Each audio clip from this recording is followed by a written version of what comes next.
everyone, welcome back to the Earthdawn Survival Guide, a podcast for all disciplines, paths, players, game masters, and enthusiasts like Josh and myself. I am Dan. I am Josh. There we go.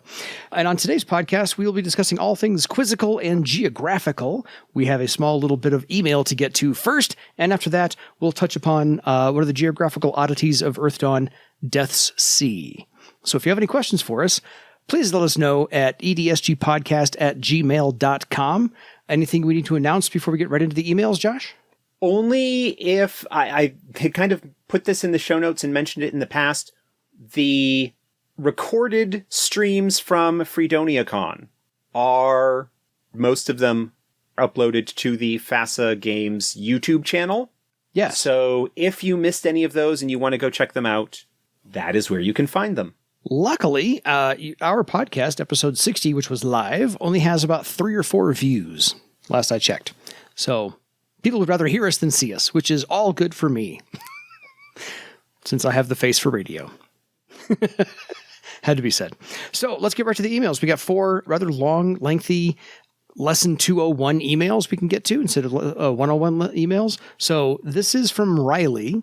You mentioned in the podcast wondering how game masters give players access to new spells beyond the standard training value, so I figured I would share my standard rules. When a player said they wanted new spells, I would make them give me a list of up to 5 spells, and then they'd make a standard charisma check to find a spellcaster potentially willing to sell, difficulty modified by the location, and the connections it might have had in the area, as well as the circle of the spell. If they just succeeded, I would give them a teacher, and then look over the spell list to see if the ones they wanted fit a theme. If so, any of those that master would have, and anything outside of that, I would roll randomly to see if the spellcaster happened to have it. On a d6, he'd roll a 5 or 6 and say yes. Everything else was a no, I assume. I think if we were looking at it now, with a dramatically reduced spell list from the old days, I would probably say they make a charisma or half magic test, and for every success they can find one spell that they want, with the difficulty set tied to the highest circle of the spell. I would also just occasionally give out spell books. Anytime they fought an NPC that was a caster, they would have an opportunity to find their spell book. Sometimes it'd be obvious, sometimes it'd be hidden and require some checks. And usually in those cases, I would give them whatever spells they had in their matrices, and then 3 to 6 more spells that fit their general caster theme. Thoughts, Josh? Yeah, that's all sounds pretty good. Generally speaking, there's no real need long-term, I think, to prevent spellcasters from getting their spells, because that's what spellcasters do. But I think a charisma or half magic check to see what they find is a good idea. Yeah, I like the methodology, at least as far as, not a whole bunch at one time, or just a couple 3 here doled out every once in a while. Yeah. The issue with the limited spell lists in 4th edition certainly does make it a little bit tougher, makes it feel a little bit stranger to restrict access to spells. Like they're more scarce or harder to come by? No, the other, if there are only 6 spells of a given circle, it feels not great to prevent characters from getting them. Mm-hmm. And I think a lot of that will depend on the pacing of what kind of rewards you're giving out to the other characters and things like that. Fair. Let me ask you a question, because I don't think it's been discussed real quick. I'm going to vary off of Riley's email. How many spells is Virag walking around with total? Virag's got a lot of spells. Let me bring her up here right now. Hold on. We actually just... Because I figured I'd ask the question. Let's see. Virag has a total of 44 spells. Okay. And she is solidly into 7th circle at this point. Okay, so we're talking roughly 6-7 spells per circle. Right, but those are pretty heavily weighted towards circle 1 and 2. I think I've got all or very nearly all of the circle 1 and 2 spells. Got a bunch of the circle 3 spells. Do not have as many of the higher circles, largely because of the moments when I had able to learn them. I typically did not have the legend or money coin resources of some sort to pick up everything that I wanted. Gotcha. But yes, So no, Virag, as is traditional, Virag has quite a lot of spells. And there's only one custom spell in all of that. And that's the spell that Cliff made that was the spell that would open Palinthrax's tower. The siphon, Palinthrax's siphon spell. That's the only custom spell. Everything else out of the books is out of the player's guide. Okay. You know, looking at the spell list and the number of spells that I have available, and even with a total of 6 matrices, once I factor in my thread item and another spell matrix item that I have, I don't feel like I am short on spells, which is part of the reason why, you know, the people going, oh, there aren't enough spells in the books. Certainly the higher circle stuff, I can maybe understand a little bit of that, but I don't feel like I'm short of spells. Gotcha. Okay. No, I wanted a gauge. I wanted a character to compare with for all the players out there so that they can say, okay, well, Virag is, like I said, well into 7th circle, 44 spells, only one's custom. That's fine. That's an offshoot. So let's go down to 43 or 42. That's 6 per circle. Virag has spent about a total of about 140,000 legend points right now. Yeah. And actually is not that far into 7th circle, is qualified for 7th circle, but has not gotten to we have not had enough downtime recently to start bringing up ranks. I've only got 1 talent currently at rank 8. Okay. So Virag has only just started into circle 7. Fair. But you're there. But I am there. That's okay. Like I said, I've got a ways to go to 8th. I've got to bring up some of my secondary. I've got to bring up Banish, I think. But anyway. That's okay. No, fine. I want a nice little detour because I have not played a spellcaster in years, and what I'm playing right now in fourth edition is a scout, so I don't have any spellcasting to fall back on. So I wanted to bring up Virag because A, anybody can listen to those podcasts and follow along with Virag, and B, now that they can do that, I wanted to point out how many spells you actually have that you can put into a matrix at any time. Yep. So, not bad. So, thank you, Riley, for the interesting conversation in the beginning of our podcast today. I appreciate that. So, on to Ted, who has a question about a specific spell, True Ephemeral Bolt. So, hi, Dan and Josh. I have a question regarding the True Ephemeral Bolt.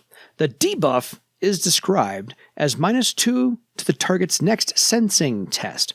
Given that sensing illusions is a secondary effect to the normal use to a test, does the normal test suffer the -2 step effect if it is interacting in a way that could sense an illusion?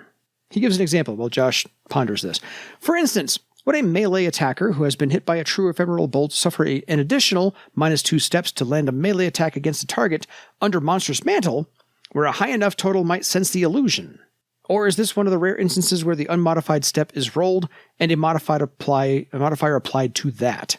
In this case, a melee weapons test for a result to hit against a physical defense and -2 is taken from the result to compare against sensing difficulty? My head's already hurting on this one. This has been a source of confusion since I played in 1st edition. So thanks for any clarification we can get them. Yeah. Hang on, Ted. Let's go through this one step at a time now. So winding it all back. Yeah. I understand what he's getting at. A character who is under the effects of the Monstrous Mantle spell gets a +2 to close combat attack and damage tests, as well as a +2 to their physical defense. Cool. A target that attacks them with melee weapons. True Ephemeral Bolt. Well, no. Sorry, we're gonna set aside True Ephemeral Bolt for right now. I'm gonna lay out the situation of his example to lead into what his situation is. Fair. Okay. I had to grab something that I wanted to look at as a specific reference. Okay, so Monstrous Mantle, +2 physical defense, +2 to close combat, attack, and damage. If someone is attacking a character who is affected by the Monstrous Mantle spell with a close combat attack, Monstrous Mantle is a 1st circle spell, and so has a sensing difficulty of 16. What that means is that normally, when they attack someone who is under the effects of Monstrous Mantle, if they roll a 16 or better on their attack test, because basically that attack is interacting with the illusion of the character being all hulked up and whatnot. If they roll a 16 or better on their attack test, they sense that it is an illusion that is affecting the character, and it goes away. They can kind of see through it. Well, it basically eliminates the spell. Fair. So let's say that, for example, they are attacking, they're rolling a step 10 on their attack test. If they roll a 16 or better, then they sense that it's an illusion, and the character loses the physical defense bonus and so forth. Like any illusion, once it is sensed, it is no longer in effect in the way that is described in the books.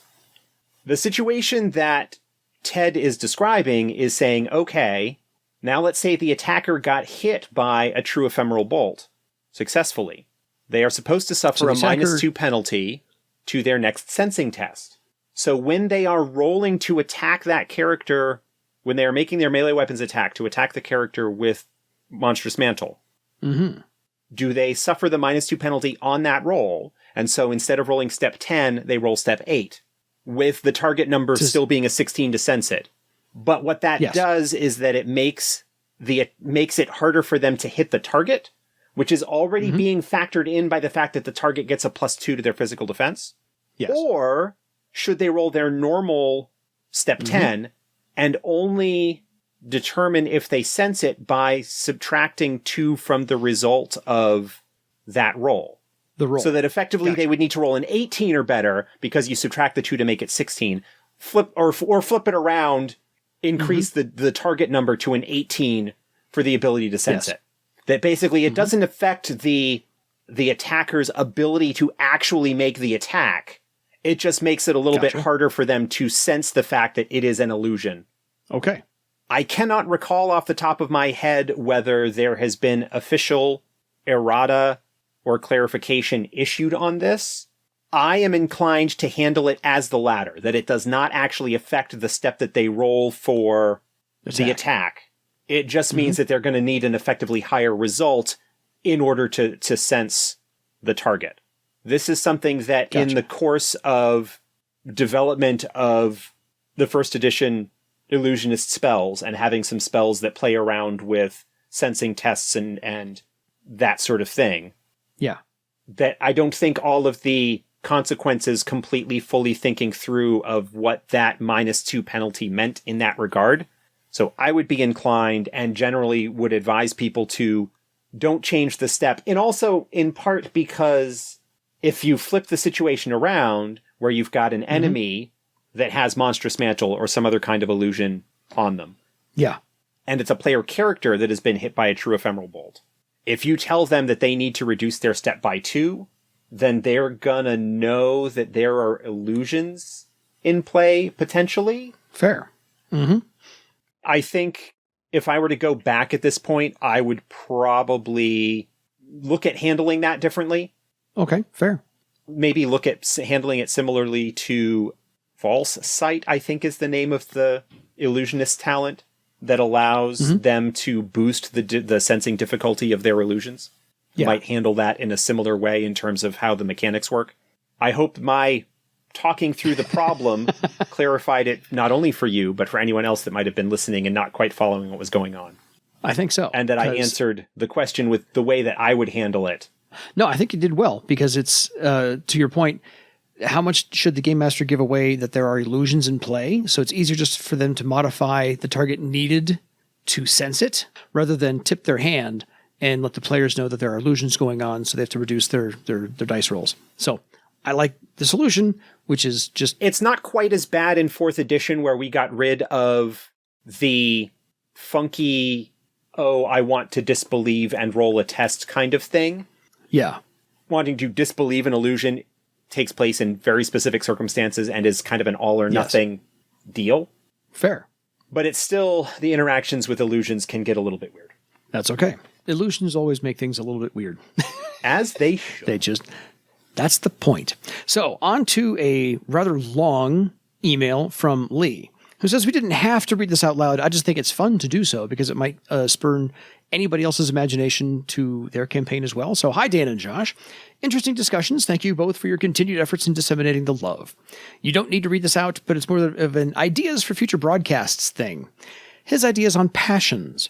Looking at my local mythology, we have 2 interesting characters, Robin Hood and the Sheriff of Nottingham. There were several aspects to both. Robin could be viewed as an archer, a swordmaster, or a thief. The idealized legend has him portrayed as a champion of justice who rebelled against tyranny and oppression. I think he could be applied to 3 passions, low cost, Min Bruges, and Thistonius. The sheriff had 2 roles, tax collector, and who loves them, and feudal lord. The sheriff obviously is viewed as the tyrant, extorting unfair taxes on the commons, but also uses cruel punishments to enforce his will through fear. Now, Lee doesn't say that probably would be a follower of Corollas, because he doesn't mention a passion for the sheriff at all. Maybe? Maybe? It's a guess? Only because he brought up the tax collector part. Right. And the feudal lord for trading at best, but I can't think of... The sheriff, I'm not quite sure exactly what he's... Because as you said, he doesn't mention passions there on the second one, but as a tyrant extorting unfair taxes, cruel punishments, I think he might be potentially leaning towards mad passion, a Ragok kind of situation, where we had talked about Ragok being, Rashomon, and how you could look at some of maybe Rashomon's ideals twisted for Ragok. Yes. There could also be, we haven't talked about Dis, but there could also be a little bit of Dis in there. Because there's a very sort of like bureaucratic drudgery that can sort of go there. But yeah, I think potentially if you wanted to go with that kind of situation, Ragok, I think, ties closer to the sheriff in terms of his role in the typical Robin Hood mythos, which is to say that he's sort of an antagonist villain type. And in that case, you would probably look at Robin being probably more of a Minbruge in terms of justice, in terms of going to counteract the corrupted social order that the sheriff is kind of representing in that regard. Yeah. But Low-Cost is also, I think, in some ways a very appropriate, although when we talk about Low-Cost, we'll get into some aspects of that, I think. Yeah. A little ways down the road. So those are Lee's first half of his email about the possible mythology and passion discussion. On to his ideas about spells. This bit really is just for the internal information amongst the team.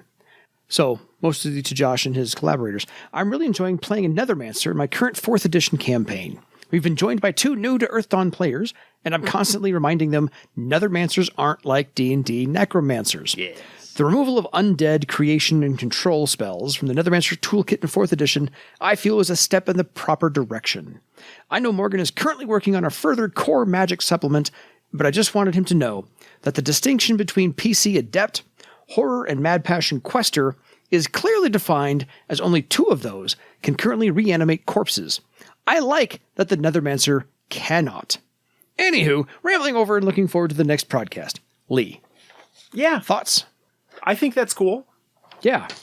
I appreciate that. Like him, I like that there's not a lot of overlap, so there's a very clear distinction about, well, I'm fighting this guy, he can do this thing. Clearly, not another Mancer, or clearly a quester of a mad passion. So it kind of narrows that down. Nethermancers get spells that deal with undead, and their half magic allows them to interact and know things about undead pretty easily. Yeah. But yes, the fact that a Nethermancer, at least as of right now, and I don't know exactly what Morgan is working on as far as the spells, but there may be some spells that bring back the ability for the Nethermancer to possibly do some stuff with regards to undead beyond Dust to Dust and Life Circle of One and things like that. Yeah. Because I think, when you get into villain Nethermancers, the ability to create or control undead is something that some people expect. Yeah. I am not sure of exactly where Morgan is going with some of that, but yeah. But that's okay. I agree with Lee's point that the spell selection in the player's guide does not give the impression of Nethermancers being the stereotypical necromancer raising the dead kind of thing. Fair. I'm okay with that. It deals a lot more with ally spirits, because you've got the aspect spells, you've got some summon-related stuff, you've got some spells that deal with horrors and horror constructs, like Dust to Dust and Life Circle of One. But those are to combat those things, not to make them your own. Fair. Thank you, Lee. We look forward to hearing more from you, because that was an interesting topic of discussion you brought up. We like both of those. So please give us more. On to Brian. Hi there. I was listening to your most recent To Me podcast about acquiring spells and had a thought. Well, good. We like people thinking. While there won't, and in my opinion shouldn't be rules for creating spells in 4th edition, are there any guidelines of what a group should be particularly careful about introducing in terms of spells? As for one example, I can't recall if Morgan explicitly said that you should never allow hard crowd control spells that can be cast every turn. He indicated that there was a reason there are 2 threads or more typically, but that would be something to watch out for. Are there any others you could think of? Note, I define hard crowd control as something that denies actions in some form. Preventing someone from moving is hard crowd control. Slowing them down or creating a damaging area or obstacle in between them and where they might want to go is soft crowd control. Anyway, it seems unlikely that this is the only pitfall that inexperienced designers, i.e. homebrewing game masters or players, might fall into that more experienced designers would know to avoid. And I was wondering if you could make any other specific recommendations about what to avoid. Of course, if you feel like giving some advice on what you should do as well, I'm all ears. But that seems like an almost infinite list of entirely situational stuff to me. Thanks, Brian.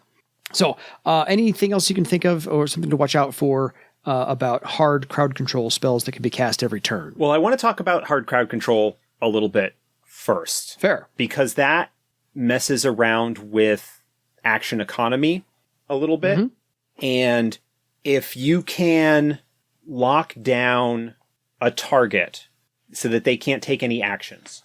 Yeah. Except to possibly try and throw off the effect. And that is something that a lot of the hard crowd control do allow that possibility, usually a willpower test. Yeah. Of some sort, although there are some other variations.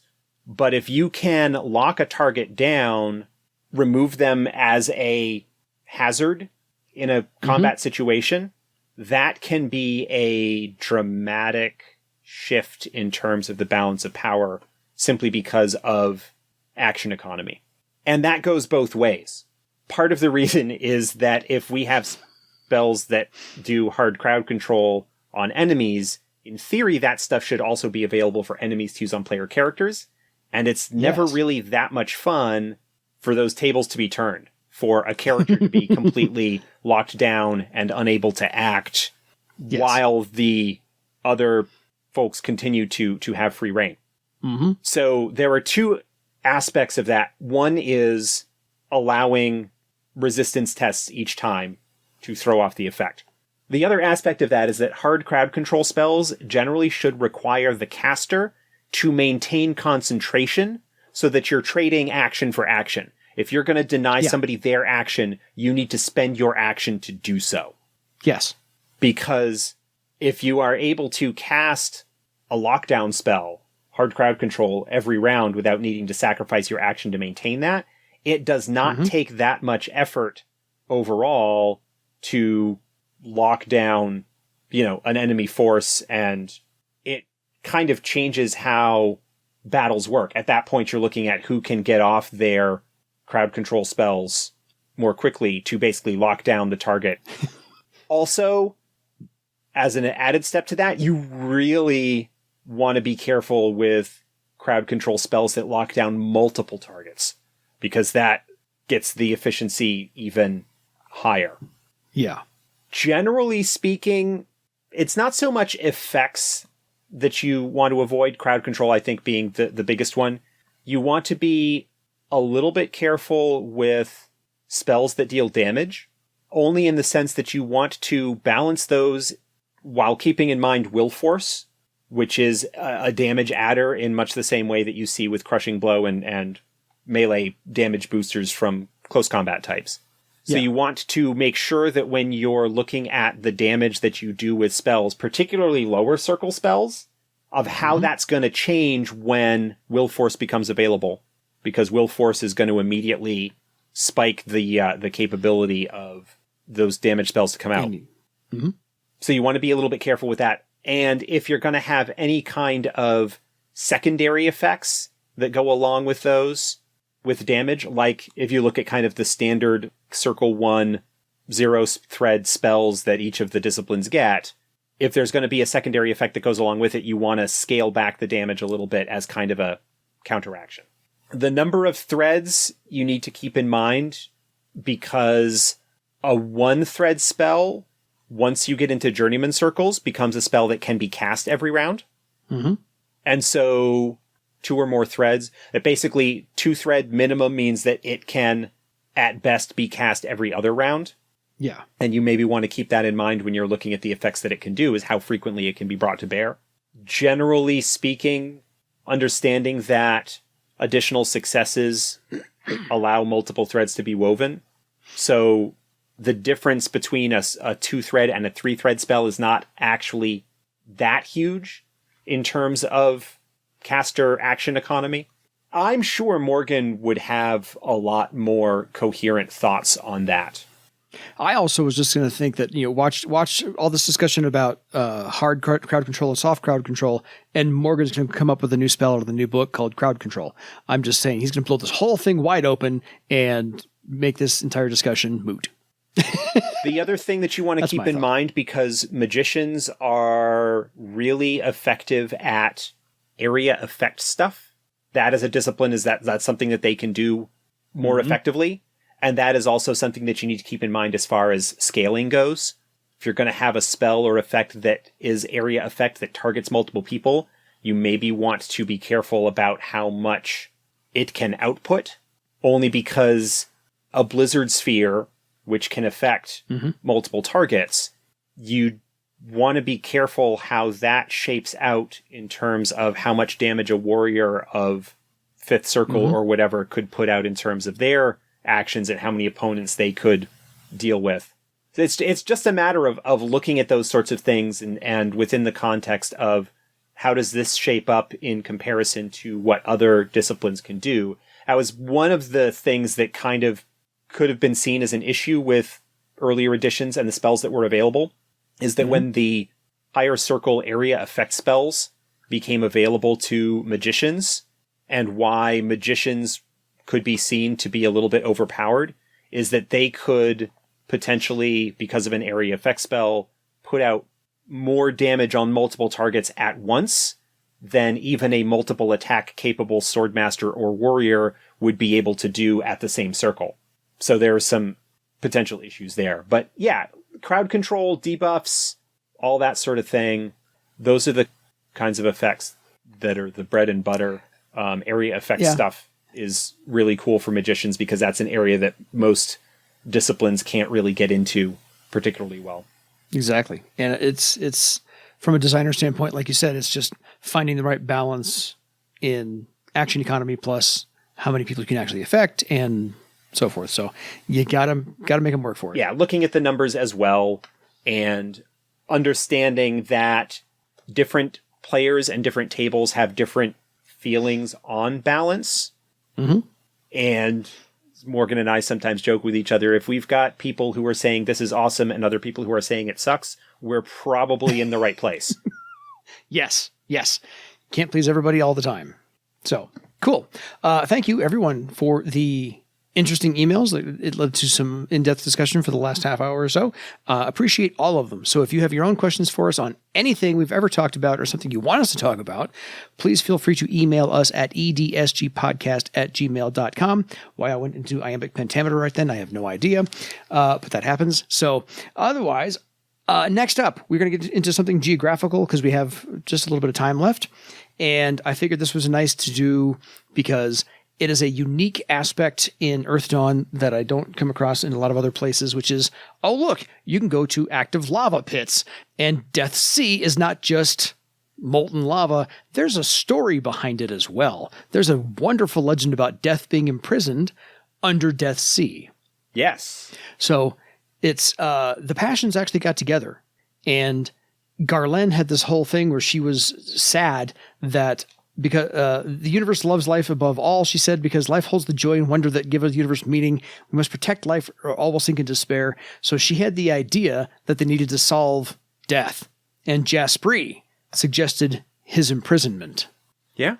So really, we can start kind of in the south and work our way northward of the Death Sea. Most of the Death Sea is actually ringed with black stone hills. And the cliffs right around the actual edge here are 50 to 100 yards high. So they're pretty freaking steep. And this is like a large bowl, essentially, keeping all of the lava in there. So what I find interesting about the whole story about Jaspri suggested imprisoning death, and they did so, the Passions used blood magic and ritual blood magic to bind death there, as the legend goes. And then the sea erupted into molten rock. Any comments about the story so far? Is it a wonderful legend? Or? That's the story. That's the story. It's a heck of a story.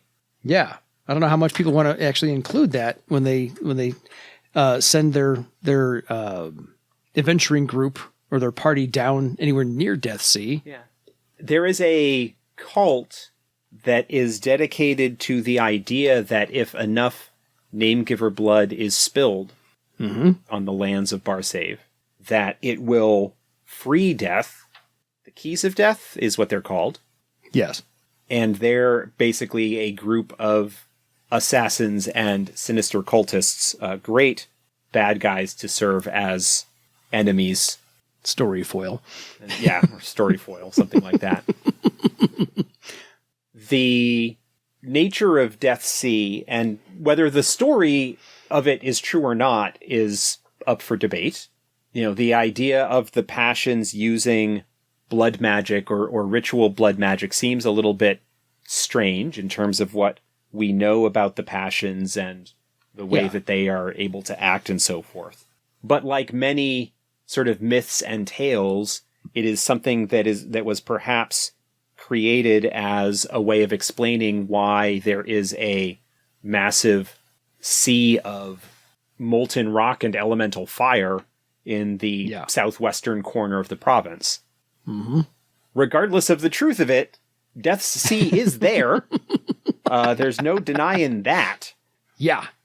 Story is a story. Maybe it's true, maybe it's not. The fact that there's molten rock everywhere, and as you said, oodles of elemental fire, yes, I think is the appeal there. So before we get into a whole lot other, why would anybody send their party there, Josh? Why would anybody send their adventuring group as a game master, send their adventuring group there? Or why would any adventuring group want to go there? Elemental fire.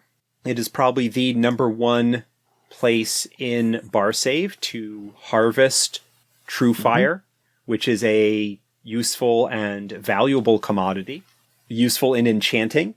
Yeah. True elements of any sort are important and valuable in enchanting. True fire is one of the components that is used to power the fire cannons used on Tiskrang riverboats as well as airships. So it is in demand as a result of that. Mm-hmm.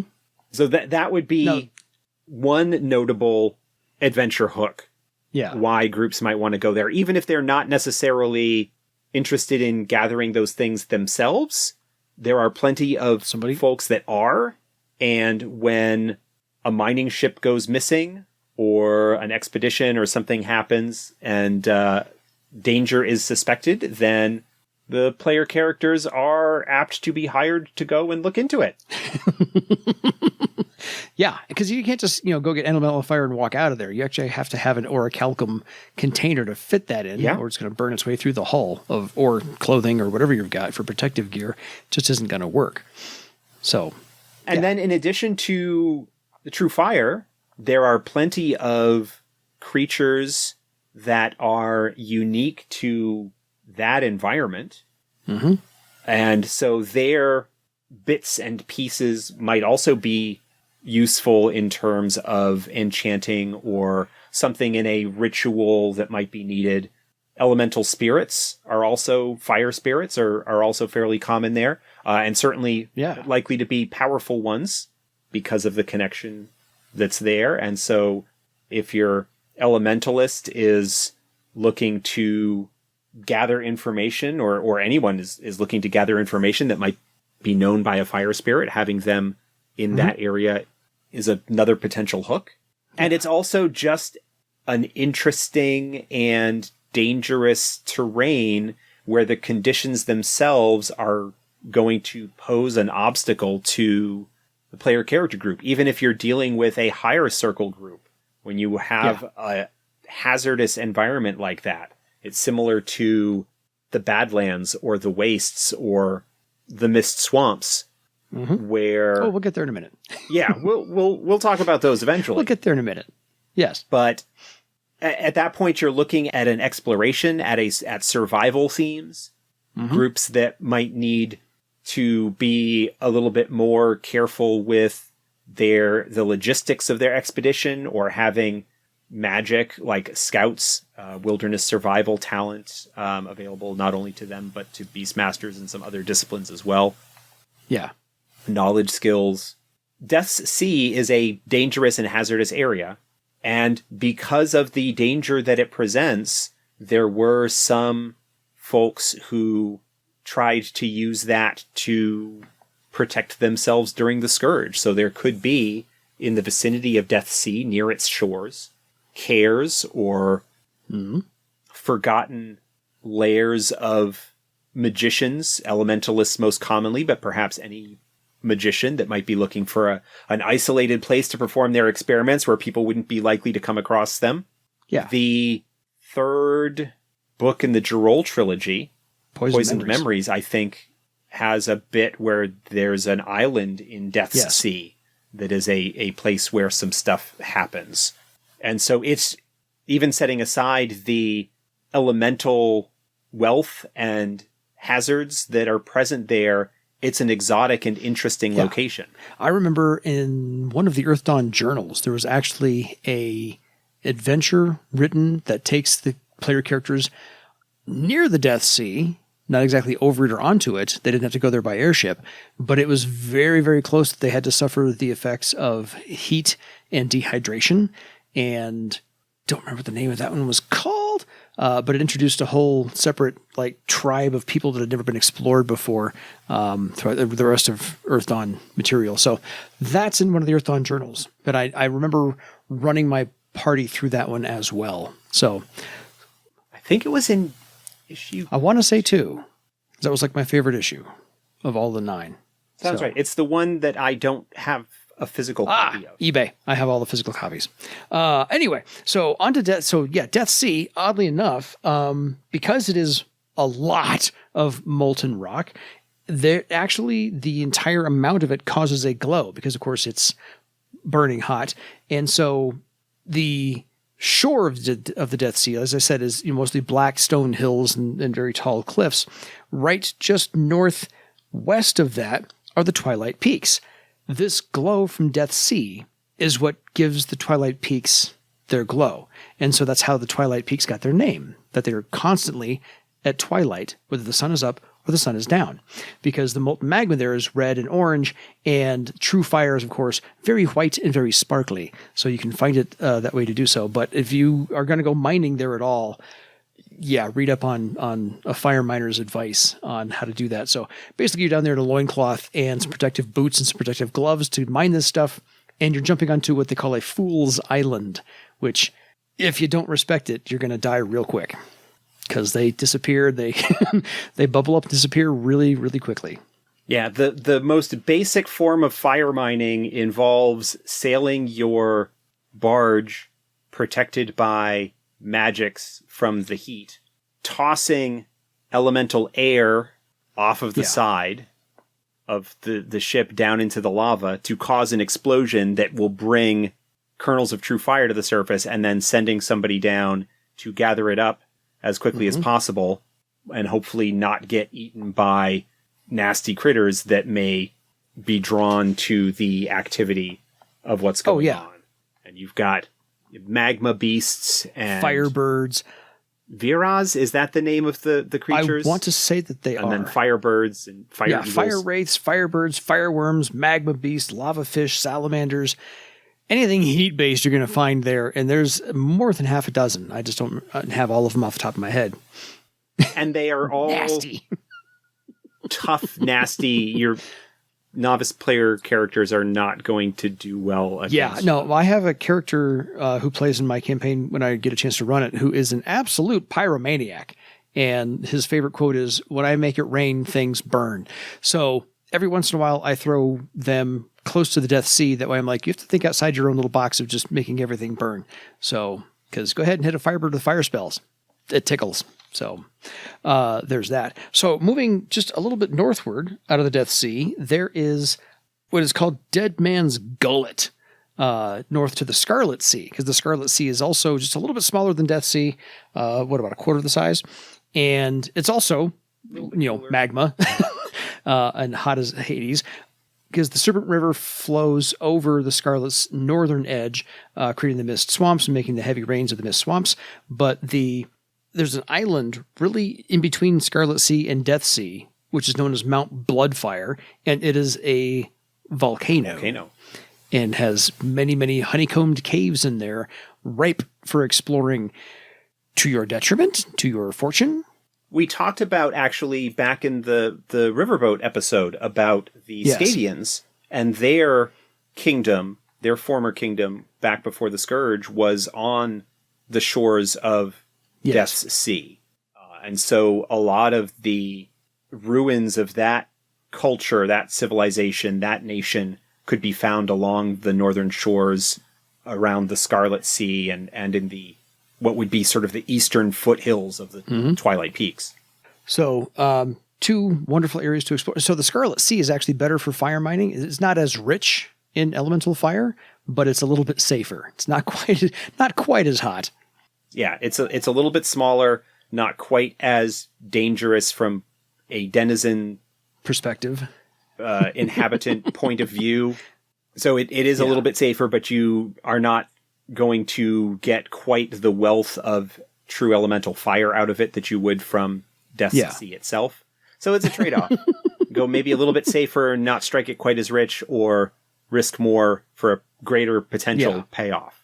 Now, the other thing, and this wasn't really revealed until later when we get into talking about sort of first edition release schedule, when we get into the Skypoint and Vivane box set, where it's revealed that once you get sort of outside of Barsave, once you get kind of into the southern area of the Death's Sea map, the southern reaches are actually water, that there is kind of there's a meeting point. Coastline, there's a barrier, there's a meeting place between the lava flows of Death's Sea and what would be, because again, if we're talking about Barsave as correlations with ancient Earth, Death's Sea is what is the present day Black Sea. And so there's that southern stretch of it. And it's not ever really been talked about. I have not looked at the Skypoint box in a while, but I don't think it's actually really mentioned there what the barrier zone between the lava flows and the water is. I think there's a river in that sort of Vivane province, far southwestern Barsave area that actually flows down into the actual water part of Death's Sea. But then it sort of continues down from there, and obviously, much like the Black Sea flows into the Mediterranean, the watery portion of Death's Sea flows into the Celestrian Sea, which is the basin where Island of Great Thera so is. That's a little teaser for when we actually get to talk about the geography of Skypoint and Vivane and the changes in 4th edition. So, otherwise, the Mount Bloodfire volcano is rather a large island. Many things can take place there. So if you're going to have your adventuring party maybe do a stopover, that's the safest place, it looks like. Even though, it's an active volcano, take your chances. Relatively speaking. Safe as a matter of degrees. So there is reportedly a inhabitant of the mist swamps, because if you just go a little bit northeast of the Scarlet Sea, there's this little point there where the Serpent River and the Scarlet Sea kind of meet up, and that of course makes the mist swamps, because of course all that hot lava and all the cold water, you get mist. The mist swamps are the domain of the great dragon Aban. That's the denizen I was speaking of. Yes. Reportedly, the mist swamps are also very dangerous as well in their own way. The swamps are also rumored to be where the Castle of Assassins I was just going to bring that up and see if you could expand on that a little bit further. So, the Castle of Assassins are one branch of... Oh no, now I'm feeling the pressure. It's not the Keys of Death, it's the other nasty cult. I don't have that. I prepped, and Josh did not, and his memory is still kicking my ass. Societies. The Hand of Corruption. Yes. Thank you. I just found it at the same time you did. Because the Castle of Assassins... Supposedly the Castle of Assassins, which is one of the branches of the Hand of Corruption. The Hand of Corruption being basically another sinister cult that are basically dedicated to the idea that the world is irrevocably corrupt. We're going to have to do an entire episode on just the cults in Earthdawn. That just... we'll get into the weeds on those later. But yes. There are some similarities between them and the Keys of Death, but they are different organizations with different goals. And I don't know them well enough off the top of my head. Me neither. I got to look them up. We'll pencil that in for a later episode. According to the tales, the dark towers and walls are cut from the black stone of the mountains and adorned with leering gargoyles that also act as guardians. Though some travelers claim to have seen the castle, none have apparently drawn close enough to get a good look at it, or if they have not returned to share that tale. So, some speculate that the Castle of Assassins being in the Mist Swamps is an indication that they are supported to some degree by Aban, because she would not brook the presence of those who she does not welcome into her domain. So, right there. The truth of such rumors is remains up to you, to be seen. the Game Master. So, between Death Sea, Mount Bloodfire, the Scarlet Sea, and the Mist Swamps, there's just 4 really dangerous areas right then and there you can kind of lace throughout your parties, and with their appetite to maybe go there, find something there. And then through there, we're not really going to talk about it now because we talked about it a little bit already. You've also got the Badlands. I was just going to say that's kind of just a little bit, because what I finally came across is just the description thereof reminds me of the scene in Star Wars where R2-D2 is just traveling by himself and the Jawas come across him, and so that rocky terrain, that desolate area, but it's still got some canyons. It's got a whole bunch of just rocks and pebbles all over the place. So it's not a smooth traveling surface. That's what the Badlands looks like. Because I'm always trying to give visuals to my players so they can have this movie in their mind about what things look like as they're traveling through it. So yeah, that's the Badlands. So right there. That whole southwestern corner of Barsave is between the Badlands and the Mist Swamps and Death's Sea, and the Twilight Peaks comparatively are a little bit more hospitable, but still populated by the Sky Raiders, the Crystal Raiders, and the couple of moots up there that are bloodthirsty killers. So yeah, between the trolls of the Twilight Peaks, the fire mining in the Death Sea, the dragon in the Mist Swamps. And Death Sea actually factors a little bit into the history of Carafad and Landis. One of the big climactic battles of the Orichalcum Wars, the conflicts between Carafad and Landis, revolves around fighting over the portion of Death's Sea that is kind of on the shared border of those areas, and somebody unleashed a whole bunch of fire elementals and killed a whole bunch of people. Yes. Yeah, there's a lot of cool stuff kind of tied up there. And if you want a little bit of an unusual or exotic environment to set your adventures in. Or near. That's a pretty cool place to look. And you've got a lot of unique kind of creatures and the dangers, because at that point you're near the Crystal Raider territory. You've got the Great Dragon Aban, and you got to be careful maybe about treading too close to her area. Well, all kinds of and then all there's kinds one of good stuff draw we didn't even mention, which is the Lost City. Oh yeah, that's another thing that is rumored to be within the Mist Swamps. Very likely to be where Aban herself makes her lair, is within the Lost City of Irns Morgath. Just a cool name.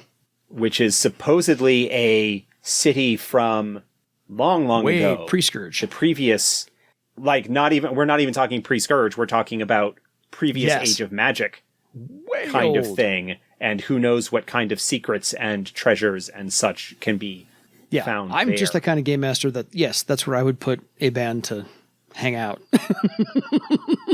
Yeah, that's her lair. Staying there. But that's just me.